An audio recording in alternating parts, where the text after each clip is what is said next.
Hi, everyone. I'm Dr. Emily Scherning with American Resiliency. We're here today looking into Tiburon, California's most likely climate future. In this video, you'll learn about what consensus science has to say around how your local climate will change by 2050. We'll be talking about changes to the seasons, the land and sea, and what you can do to build resilience and get ready. Thanks, Congregation Kol Shofar, for helping bring your community this message. Let's get on it. To get started, let's talk about what most people think about first when they think about climate change, the heat. We're going to use that with this federal mapping tool that lets us look at the average number of days over 86 degrees a year. So this is based on historical data from the 80s to 2009, where, no surprise, where you are is one of the cooler, most fog-shielded parts of the bay, less than a week a year over 86 degrees. I'm really happy to be able to tell you that if we meet anything approaching our goals, if we manage to stay under 2 degrees warming by 2050, you're going to experience no change at all. You're still going to be in that most privileged fog band. But you can see that it is shrinking. I feel like it's important that you look at the relative changes to the Bay Area, where Fremont, it's going to be hot enough that people will want air conditioning, even if we manage to meet our climate goals. However, if we fail to meet the goals, if we head more towards a 3-degree future than a 2-degree future, it's worth noting that that shielded area in the bay would collapse further, and that you into this third band, which is about as much as a month over 86 a year, and that many of your neighbors in the Bay Area, such as here in Berkeley, would be even further out, looking at 31 to 45 days a year over 86. This is probably everyone in this gray band and out would need air conditioning. And I'd like to take a second and look at the state as a whole. So going back to contemporary data, we've seen that you're in a very privileged place in the context of the Bay Area. It's worth noting that you really are in context of the entire state. So here we're going to model for about a 2-degree future. I think that is our most likely climate future at mid-century. You can see substantially larger changes across the state with bigger change in Los Angeles and in Sacramento than you expect to see around the Bay Area. So let's check out some different information. Let's look at changes in winter lows through the lens of plant hardiness zones. Again, this is a federal instrument. It's based on data from the 80s to 2009, and we're going to look at change. Right now, you may be already aware, if you're a gardener like me, that you're in this super rare Zone 10 territory. Very unusual plants and plant communities there in the Bay Area with this cool summer, mild winter phenomena.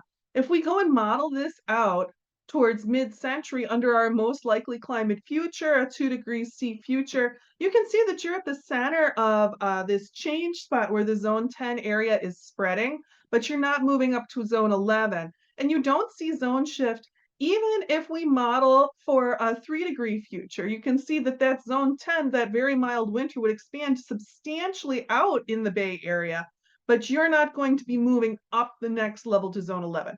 So that's fantastic stability. Let me get serious with you for a minute. I look at these maps for locations all over the United States. Your situation is so nice. When I see that great winter and summer stability combined, it makes me so happy because what that means is stability for plant communities, especially mature trees.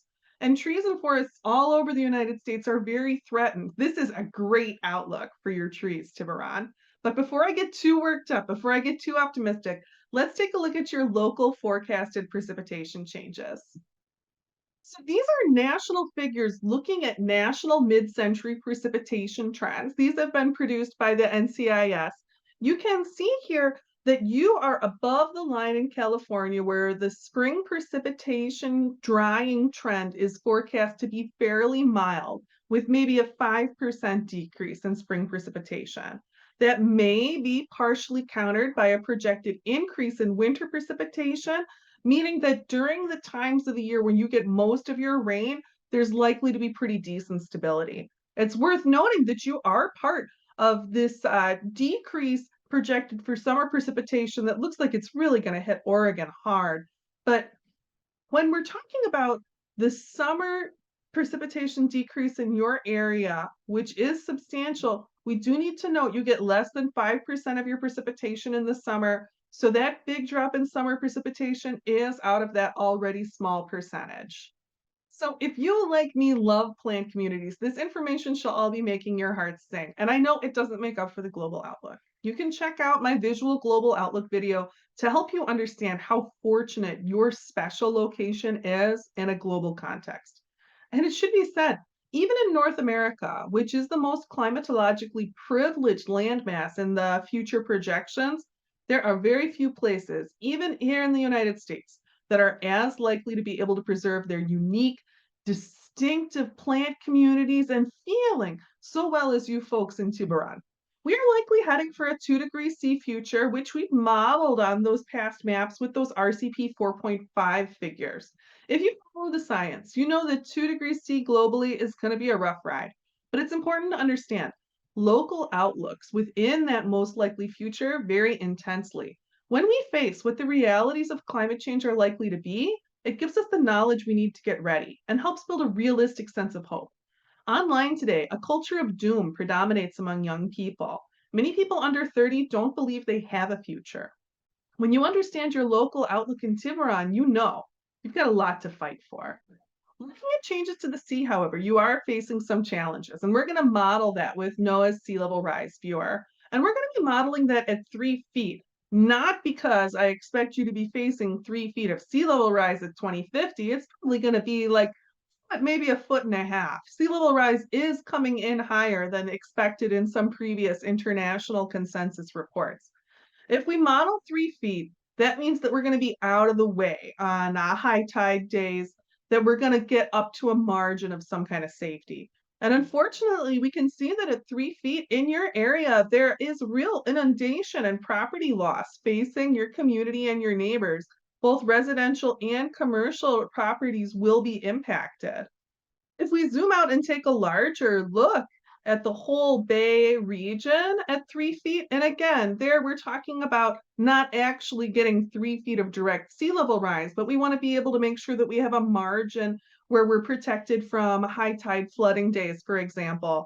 At 3 feet, you can see that there's substantial land loss projected down in the South Bay, and there are even concerns about saltwater incursion into the Central Valley.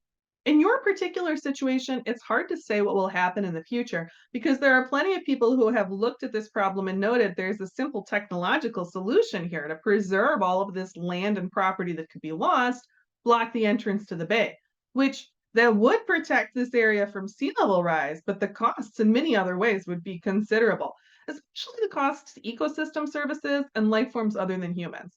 And if you're interested in learning more, this sea level rise stuff is the single biggest practical challenge your area is facing. Get involved locally, dig into the science, and fight for the future you want.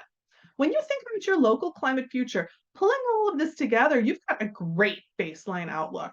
But you often hear that with climate change, there's an increase in the probability of severe events, right? Like more extreme storms, such as you've seen. That series of intense atmospheric rivers that California recently experienced, it's going to be kind of the new normal.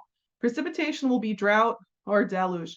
Over the next 30 years, atmospheric rivers are predicted to become more intense, more frequent, carry more water, and have the potential to swing much farther south, all the way down to LA. These intense, unpredictable water events are likely to create unpredictable fire events because some years there will be a lot of dry vegetation left behind after a big wet season. So, water and fire management across the state are going to need to remain adaptive. Getting ready for change in your very local area there in Tiburon, building resilience where you are, here's a few things you should do. Like every American, you should take some steps towards water and power resilience for what you would do if you lost all utilities for 3 days. There's also a lot of rich resilience potential for your community and encouraging local food culture. California's agricultural landscape is going to change dramatically over the next 30 years. Working to support diverse, sustainable food systems in California will be good for you, good for California, and good for America. It's worth noting the changes Tiburon is facing are substantially less severe than other parts of the US. They're so much milder, even than those impacting many of your neighbors in the Bay. We're all connected, though, and you are in a position of flexibility and power. To show you this figure from the International Panel on Climate Change's recently released AR6 report, showing a pretty serious funding shortfall in North America as opposed to our neighbors in Europe and Eastern Asia. There's a lot of work that we could be doing to build awareness of climate resilience and help us get the momentum we need for investment.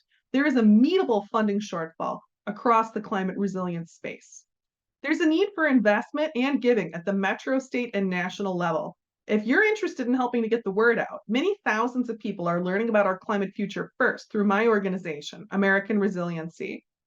I work to help Americans all across our nation understand their local climate future, and I'm fighting on the ground in my home in eastern Iowa, where we're facing a high level of change.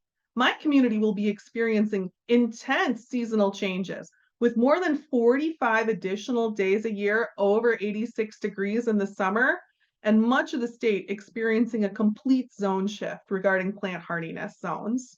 We'll also be fighting desertification and changing precipitation patterns that will make it more difficult to plant in the spring. But we'll be fighting hard because agricultural territory like ours, where growing the staple crops of today will still be possible in 2050, is going to be even more important in our most likely climate future. Supporting American resiliency gives you an opportunity to support communities like mine by getting the word out. American Resiliency is the only public facing nonprofit focused on communicating these important local messages around climate resilience. We want every American to be able to understand their local future so they can prepare for what's coming, because there is hope. We can build a good future together. Let's get ready.